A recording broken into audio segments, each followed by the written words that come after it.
The new verse to Billy Joel's We Didn't Start the Fire. Sing it, Farms Joe. died, Kim's alive, all the Dow stocks just dive. Putin's in the Black Sea, traitors in the GOP. Nukes are loose, Dems boost, Mueller takes a tighter noose. House is gone, dead is long, she laughs, Twitter gaffes, voter fraud, Stormy's bot, but it's all the will of God. Very good. He left out Morning Joe, sure does blow.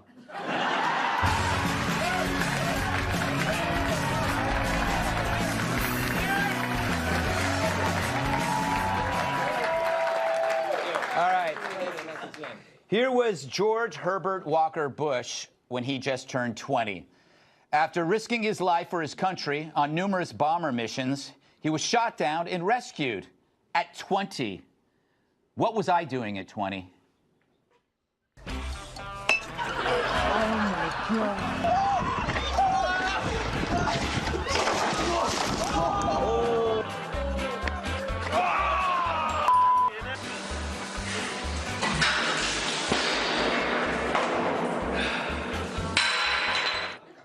Yeah, I'm not what you call a poster boy for heroism. I have flat feet and would give you up for a slice of pound cake. Now, it's easy to draw comparisons between then and now. 16 million Americans fought in World War II. Today, 16 million people watch this. Yeah, no, that is rude. I've given you so much of my time, my energy, my heart, you bitch. Oh seriously? Wow. No, I've given you everything, Lisa. Yeah, Lisa! Yeah! Now, that's no dig at now. It's just to point out a connection between two eras. That all of our entertainment and leisure time was enabled by the bravery of people you might never have met. If you have one of the 16 million in your clan, I salute you. You're lucky. They made my idiocy possible. To quote John Kerry in a tweet that he sent to me, "Happy Veterans Day, Greg. I'm glad that all of us who served in uniform fought to defend your freedom to be a complete fool on Twitter." No. For once, the Driftwood Dracula was right. The only reason why I can be a fool today is because someone was a hero yesterday. So thanks, John. To quote one of your special friends. Spring, summer, or fall.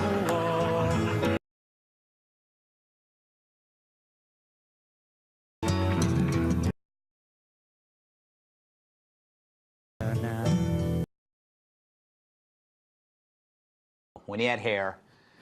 Looking back is sweet, but the price of nostalgia is forgetting the present. Today, brave men and women do outstanding work protecting you and me, our military, law enforcement, border police, and patrol. So do not mistakenly believe this is a generation of video gaming sofa surfers. Fact is, men and women die every day for this country. Although at times, it's hard to remind yourself that the rest of us aren't all idiots. Check out this tweet from Slate about Bush's service dog. Quote, Sully H.W. Bush is a service dog who had been with the president for 6 months, not his lifelong companion. Now imagine being that writer, questioning whether Bush's dog deserved all that attention. Yep, today I'm going to put that mutt in its place. Excuse me, lifelong companion? Sully isn't 94 years old. That's Slate. Sorry, Slate. Sully can't feel your hot take. Like the rest of the world, he doesn't read Slate. He could, but he doesn't. He's a dog, a smart dog. Well, for one more day, you were a rat, a silly, silly rat. Meanwhile, others in the media kept an eagle eye on Trump. My God, what was up with his jacket? He walks into the National Cathedral. The other presidents are seated. He is wearing his overcoat. He takes it off and hands said crumpled overcoat to the young Marine officer who was acting as his escort. What's going on there? Why didn't he just leave the overcoat in the back of the seat? I kind of hand it to Brian, always focusing on the big picture. When he isn't busy making up crap. I mean, I'm surprised he didn't say he was there while looking at the footage. You can't see me, but I'm right behind Trump. They're so obsessed with Trump, though, they missed the coolest thing. You got to check this beard out. You see this beard coming? Imagine what you could hide in that beard. I could hide in that beard. That's an Oak Ridge boy, by the way. I could hide in there for weeks. Meanwhile, others use the funeral as another excuse to trash the president. What's really going on right now is a national reaction to Trump. No matter what we say or don't say, it's a reaction to what we have. And we miss the better. We miss that part of decency and honor. Thanks, Chris. He's more off base than a drunk shortstop. Here's a Washington Post headline. At President Bush's funeral, Trump sits with fellow presidents, but still stands alone. Obviously, that's a lie. Even I can't stand and sit at the same time. And so even in a time of reverence and unity, they miss the point and obsess on their obsession. If only Trump's head would sprout horns, spin around, and spew fire. But what do you expect? If Trump didn't go, he'd get slammed. He does go, he gets slammed. What's really ironic about all of this, what did these funerals celebrate most? When you thought of Mr. Bush, what did you think most about? Patriotism, duty, family, faith. Isn't that the stuff that's openly mocked today by pop culture, the media, academia?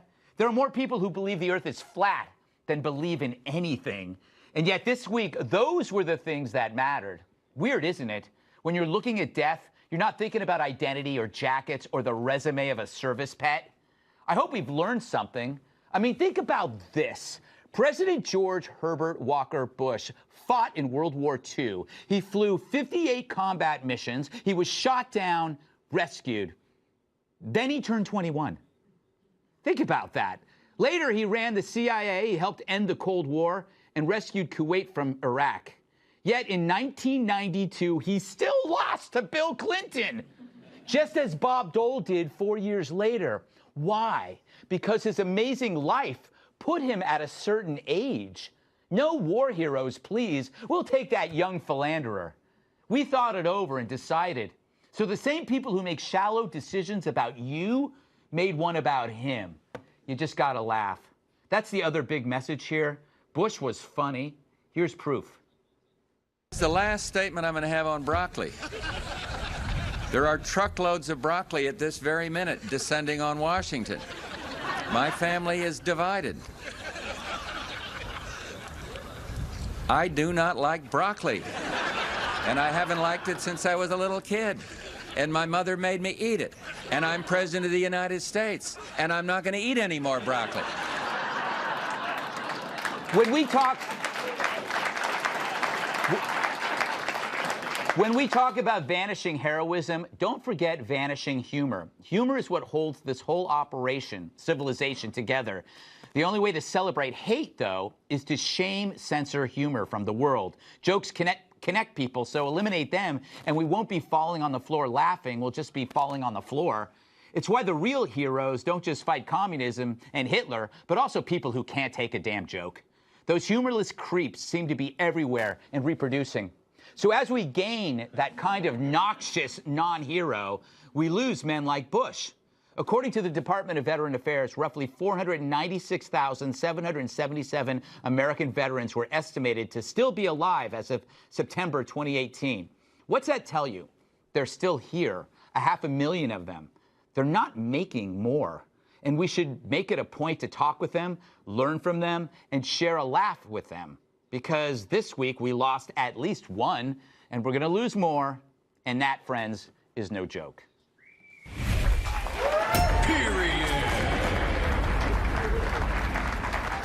Let's welcome tonight's guests. He's more country than a mud flap made of Daisy Dukes. From the duo Big and Rich, singer and songwriter John Rich. If jokes were smokes, he'd be the Marlboro Man. Comedian Jimmy Fallon. Nice jacket. The co-hostess with the mostest, National Review reporter Kat Timpf. He's responsible for most solar eclipses. Former WWE superstar, my massive sidekick, and host of UnPC on Fox Nation, Tyrus. All right. Great to see you. Thank you, thank you. I love how you're dressed today. Thank you. John. Merry Christmas, Yes. Eric. Oh, I'm not talking about you, an extra from New Kids on the Block. You came in the holiday spirit. Well, I did. It's Merry Christmas time, you Yes, know? it is. And I would just like to give a shout out to my 86-year-old Granny Rich, who watches your show. She smokes a pack of Marlboro Reds every single day and drinks a little whiskey every night, still pulls a 40-hour a week, and she made this jacket and the jeans. Wow. So what you're saying is if I smoke a pack of cigarettes and drink a lot of booze, I could become an excellent seamstress. It's possible. It's possible. Actually, I wrote a song about my grandfather, who was a World War II vet. He was in the Pacific. He was a tunnel rat. So he's a little guy. He's about 115. He joined at 17, lied about his age so he could go fight. And we've heard a lot of those stories. He had 6 Purple Hearts. And he went over to the Pacific and fought, and I wrote a song about him called The Good Lord and the Man. And on George Bush's 85th birthday, I sang that song, but I missed him because he was jumping out of an airplane on his 85th birthday. And then he called me back, and I was on a stage playing a Big and Rich concert. And he left me this incredible voicemail thanking me for the song. And I'm so glad that I missed his call because now I have that message. But that's true, and you played it for me. I did. It's real. It's real. Or it's Dana Carvey. That's right. But the World War II guys, Greg, they literally saved the world. And when you know that there's less than 500,000 of those guys left around, if you ever get a chance to see one of those men, shake their hand, give them a big old hug, say thank you for what you did for our country. I mean, Hitler was coming after us. They bombed Pearl Harbor. They were coming from both sides. America stood up, showed its might, and ran them off. Yeah. That's what happened. Jimmy, after talking about the greatest generation, how do you feel about yourself? Right now? I gotta be honest. I thought this looked good when I walked out of the house today. I actually walked like feeling like $1 million, and then I caught like a long shot mirror on the subway. Yeah. I look like a stripper who let himself go. You know what I mean? I call this look the tragic Mike. This is my tragic Mike look. But to your point, I am scared about us losing the greatest generation because the country is going in a scary direction where we are kind of, incentivizing these kids to be wusses. And that's why I always think, like, in New York, it's kind of funny as a cultural thing that we'll make fun of what we would call Southern rednecks because that's like a stereotypical thing to do. But I thank God for them because they're the only people raising tough kids anymore. Like, with me. If ISIS shows up tomorrow, you're not calling Hudson, Hopper, and Zane. You know what I'm saying? You're calling Bobby, Joe, Bubba, and Cletus. Right. And they're going to take ISIS out using rifles they got for their 10th birthday. That's how it's going to go down. So I'm with Mr. Rich. All right, Kat, thoughts? Granny Rich. First of all, I just loved that photo of the service dog laying in front of the casket. Yeah. Like, how dare anyone make fun of that? What is this person thinking? Because it's just like dogs are so great. Like, if I ever die, which I may. Yes, it could happen. I don't know. My cat would walk up and lay down next to me, but it would be to eat my face. So. That's a cat. But I wouldn't mind. I wouldn't be using it anyway. But, Yes. And you know what? It's almost like you're sacrificing yourself. Yeah, I suppose, which makes me almost a military hero. Yes. No, I'm just kidding. I'm not. I'm very grateful for all the veterans because personally, based on the amount of anxiety I get from, like, Jenga, I couldn't go to war. No, neither. I'm about as furthest from that as you could be. Tyrus, thoughts? Like I said, I thought it was a great week to remember what's important in this country. I thought George Bush Jr., his speech on his father was powerful and amazing, and it really, I don't have a dad, but if I did, I would hopefully talk about him like that. That was like, wow, I need to get one of those, but it might be too late. Like, wow, dads do all that? Wow. So it was kind of cool. And then at the same time, like, I did a lot of laughing. Like, the president, if he doesn't go to the funeral, he's the worst man on the planet. Yeah. He goes to the funeral, reaches over and shakes the hand of an adversary. Yeah. Classy move. Obama classily shook his hand back, and he still was the worst man in the world. Yeah. We just can't win with you. I mean, it's just that was the story, not this amazing funeral. Right. It's time for everyone to forget about divisions and politics. They still were like, no, we need a Trump story. What do you got? Well, he did shake hands with Obama. That's let's do it. Yeah. Run it. I mean, that's where we're at, and it's shameful. The other thing I learned, and we got to move on, but I about planning your own funeral. That's a lot of pressure. And George Bush, he wrote half of his own the plan. I have one page. I came up with it. Don't drop the ashes. This will be on mine. Don't drop the ashes. Don't invite anyone from Maroon 5. Open bar, but no fancy drinks, because I don't like lines. You know, they should be really quick, and it should have been a weekday, so you can take a day off. Because I'm always giving. That's good. That's good. Yeah. All right. Straight ahead. 40 Democrats may be running in 2020. One for every ounce in my bottle of malt liquor.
Looks like a ton are expected to run.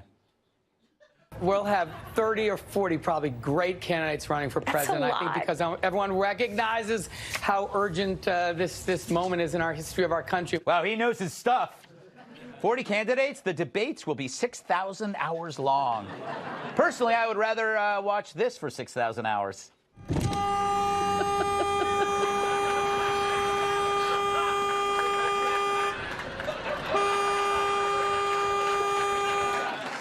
Amazing stuff. So who are the 40 candidates? There's, of course, Joe Biden, who said he still thinks he's the only guy who can knock off Trump, adding, quote, "I think I'm the most qualified person in the country to be president. I am a gaffe machine.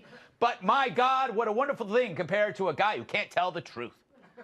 I am a gaffe machine. Now there is a campaign slogan. Meanwhile, Bruce Springsteen says Trump is bound to win again because the Dems don't have anyone who can match his rhetoric. Springsteen even wrote a new song about it. Take a listen.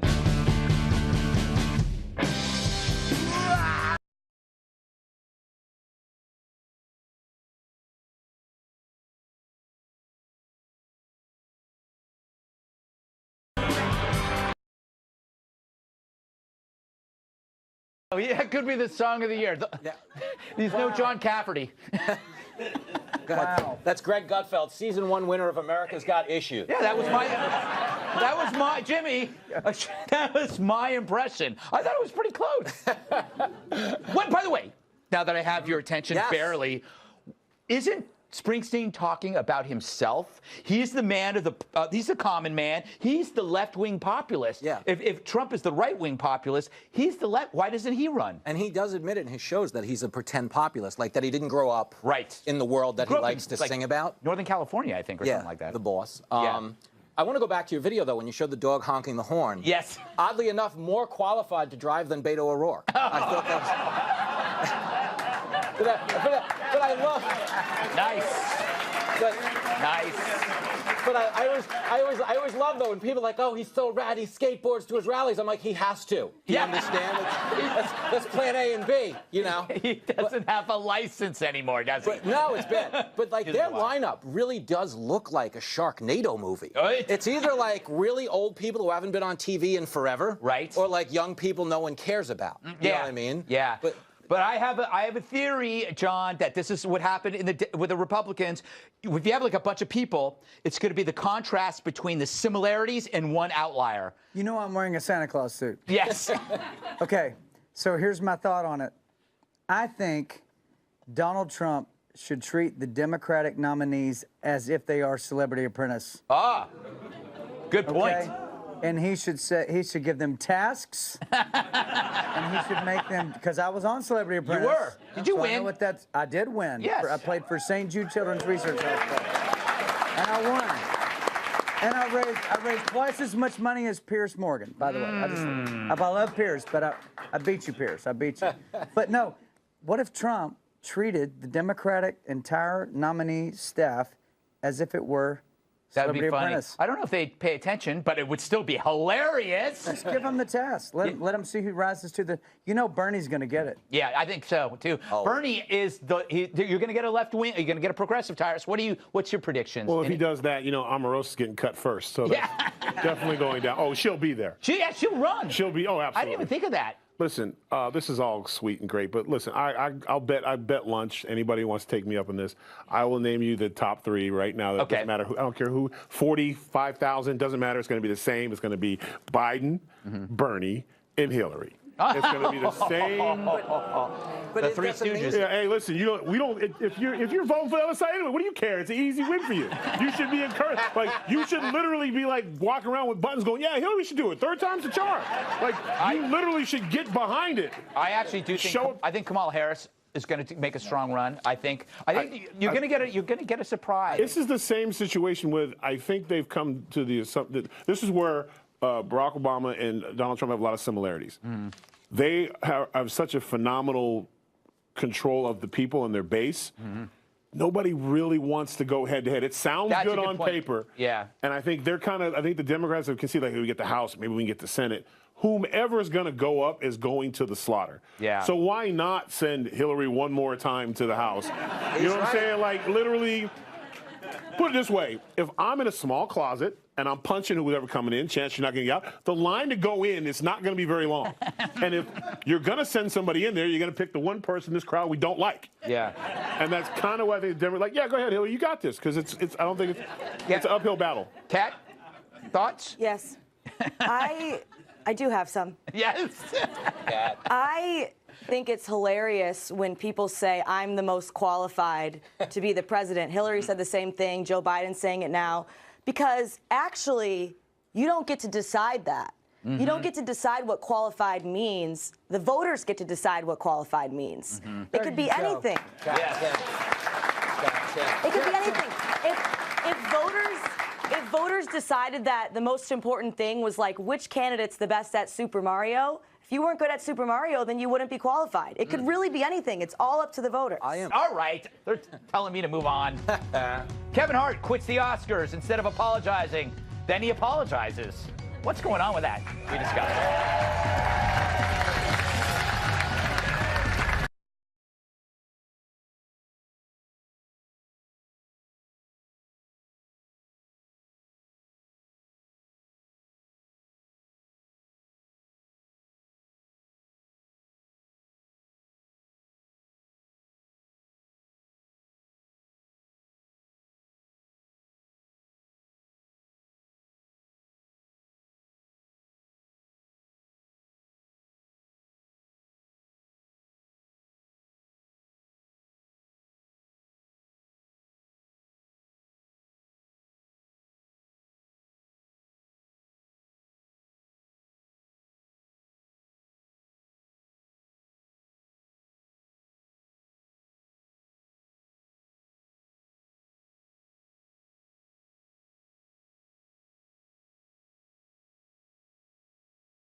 The Oscars have no heart. Kevin Hart, stepped down as Oscars host following an outcry over anti-gay tweets he wrote between 2009 and 2011. In one of them that's been since deleted, he wrote about breaking his daughter's dollhouse over his son's head if his son ever tried to play with it, calling the behavior, quote, gay. In his stand-up special from 2010, Seriously Funny, he said one of the biggest fears is his son growing up to be gay. Hart claims the Academy gave him the choice to either apologize or it would move on and find another host. Hart passed on the apology.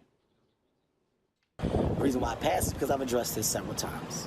This is not the first time this has come up. I've addressed it. I've spoken on it. I've said where the rights and wrongs were. I've said who I am now versus who I was then. I've done it. I've done it. I'm not going to continue to go back and tap into the days of old. However, Hart did later apologize on Twitter and then sent this follow-up tweet. I'm sorry that I hurt people. I'm evolving and want to continue to do so. My goal is to bring people together, not tear us apart. Much love and appreciation to the Academy. Hope we can meet again. So he quits the Oscars instead of apologizing, and then he apologizes. What? Can we accept that apology? Let's ask my buddy Vince. Yeah! Apology accepted then, Tyrus. Yes. The guy, what do you make of this? This is interesting. You know what's interesting to me is that everyone was worried about what he said at the end of the sentence. No one has an issue with beating a child with a house. He threatened to take in front of his daughter. Yes. He threatened to take the dollhouse, which is tough to put together. I built a couple in my days. And I mean, here's the thing. He's a comedian. Yeah. He made a joke. And the fact that he has to, I was proud that he didn't apologize. Yeah. And stood up for himself. But apparently the Academy writes a big check. So I'm assuming it was, how much am I losing for not doing the Oscars? Right. Or worse, the PC police let him know we're also going to go after your endorsements. We're going to go after your movies because that's the world we live in now. Yes, exactly. So where you can't make it. He was a comedian. Could you imagine how many apologies Don Rickles would have to do? Oh, my God. Oh, my God. Like, it would be a marathon. A marathon. So you talked about 6,000 hours? Yes. Oh, it would be 7,000 hours. We are in an era, but they're going back. Now they're taking, they're not even taking apologies, Kat. So the guy apologizes, but that's not enough because social media is now the moral arbiter. It used to be church, but because people have given up on religion, young people, they go to Twitter, and that's going to decide whether you, Kat, still get to have a job. I love having a job. I know, but if you say something on this show, and that mob, whatever the mob may be, decides that you screwed up, even if you apologize, you're done. I would never say anything like that. I think my cat's gay, and I'm fine with it. Okay, that's good. A mother always knows, you know? Yes. I really have to admit that I have no horse in this race. Okay. Because on the one hand, we have comments that were homophobic. And then on the other hand, we have a bunch of people who spent their time digging through someone's old tweets, trying to ruin them. What kind of people will do that? Loser people do that. Pathetic losers do that. So I'm like, homophobic comments, pack of vengeful losers. No, thank you. We saw an SNL comic get yanked from a stage because he was making a joke that supported progressive ideas. He said that it would be hard to be black and gay today, and they yanked that for being hurtful because he wasn't black or gay. What is happening to your profession? Will it exist? No, we're in big trouble. You know what I think? I think we need to have Dr. Phil host the Oscars this year and just let everybody talk. I bet he's got something. But you know what, though? I do want to say this, though. Screw you to every comic who liked the fact that he got fired. Right. Because they're trying to score woke points, but we're setting ourselves back by supporting this kind of thing.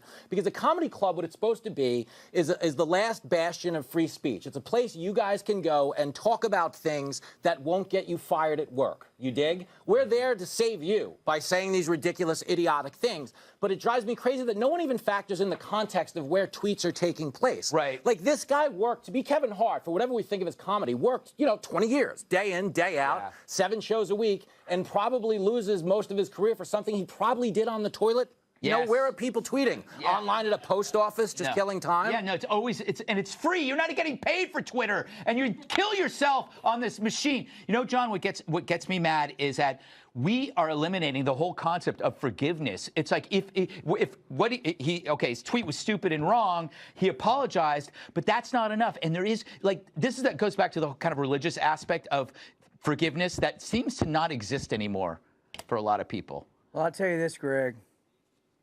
I don't know who you're talking about or what you're talking about, but if it ain't Smoking the Bandit, Dukes of Hazzard, or Hee Haw, I pretty much have no idea what it is. I don't watch it anymore. I mean, when my alarm clock goes off in the morning, Tyrus, it goes, it's time to get up. I mean, I don't even care. I don't know. All right, still to come. Can a handy device save your marriage? No, not that device. Get your minds out of the gutter. When I say drivers who switched from Geico to Esurance saved an average of $412,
Can the robot in your room predict your marriage's doom? A new study from the Imperial College says digital assistants like Amazon's Alexa will soon be able to tell if your relationship is happy and healthy or dying on the vine. How do they do that, you ask? Well, it kills both of you and then analyzes your brains. Nah. It'll assess conversational patterns to recognize chemistry between two people or trends of growing conflict. It listens. Experts say by 2021, these devices will predict with 75% accuracy whether a marriage will last. It makes you wonder where technology like that could be headed. Here's your coffee. Hey, did you remember to make reservations for dinner tonight with the Clarks? Oh, I didn't know we had to. Okay, no problem. I'll call the restaurant now. How do you put up with her bull? What are you talking about? You're the man in this house, not her servant. She's ruining your life, Tom. You deserve so much better. Especially after she had that affair with Clive Owen. Huh? Oh, shh. She's coming back. Just act normal. Honey, I made the reservation, so we're all set for tonight. Well, Doris, who's Clive Owen? Clive Owen is a dashing, handsome British actor who has dazzled critics and audiences alike, winning him a Golden Globe and an Academy Award nomination. Sounds like he's an actor. All right, I'm gonna go walk the dog. I'll be back. Seriously, do you buy this bull? Acting like she doesn't know Clive Owen? They're both making a fool of you. What am I supposed to do, Alexa? What am I supposed to do? It doesn't have to be this way. We get rid of her and start a new life. That'll show Clive Owen. Isn't this place great, honey? Did you make reservations for tomorrow night? We're seeing the Clarks. Crap.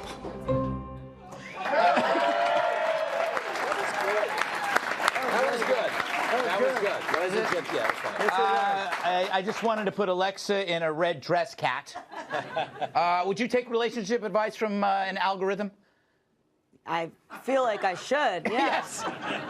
Yeah, I should. This Alexa would have like the easiest time ever figuring out what my relationship status was being in my apartment. It'd be like, oh, we haven't heard a man's voice in 293 days. Probably won't hear a man's voice for another 293 days. Wouldn't even bother with me. I mean, they couldn't hear my texting, though, so they probably wouldn't understand what I was doing wrong. Alexa would be making product suggestions to you. Yeah, the texting. If someone could see my texts, maybe my phone knows probably what I'm doing wrong. Because, like, if I'm dating you even a little bit, I will text you into the ground. Maybe that's the problem. Jimmy. It's hard to control. I know it is. I think you need something that plays back the tape. You know what I mean? Because in relationships, when fights are always the other person saying you said something. Stenographer? What? A stenographer? Alexa should be a stenographer. Or just like, you never said that. Yes, because then each person in the couple could have a challenge flag. Yes. And you could throw it, and you could go to the tape, and you could figure it out. Yeah, exactly. And this can't work for me because we didn't have enough money for an Alexa. We got this knockoff that won't answer questions called a Hillary.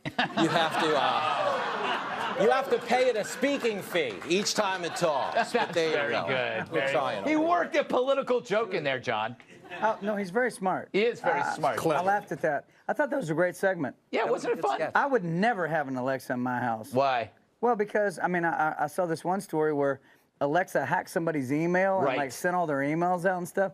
First of all, if you can't order your own groceries or go pour your own gas, I mean, what happened to people working in this country anymore? Go do your own jobs, man. It's your house. Go take care of what you own. But I am lazy. No, I got to keep going, man, because you cannot let some robot sit in your house and do what you're supposed to be doing on your own. Who raised you? I mean, this is where I go with people that got Alexa. Tyrus? Yeah, Alexa can kiss my ass. She's not coming to my house. Because here's what's going to happen. I get nagged on a generally daily basis, and then Alexa would just add to my woes. You were told not to play Xbox, Tyler. What? Did you take out the trash yet? I said I would get to it. You said you'd get to it exactly 4.5 hours ago.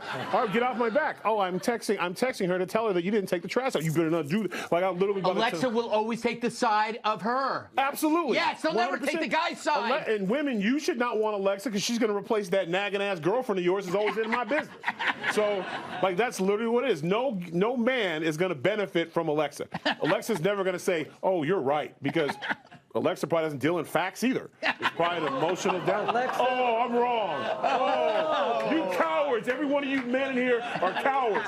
You know we argue with facts. They use emotions. Straight up. I say, "How was your day?" Greg says, "It was great. Worked out, did the show, moved on." I'll ask Kat, "How was your day?" "Well, you have to understand, when I woke up, I was feeling a little this way. And then I got into this. By the time I got my coffee, I was like, oh my God, my day. I have never once done that. I have never once done that. Wait for it. Wait a minute. We need Alexa to tell us. Did you? Oh, yeah. There you go. All right. Find out which classic Christmas song is getting banned after the break. And also the name of my imaginary friend, Steve Cheese. Oh, I just gave it away. Sorry, Steve.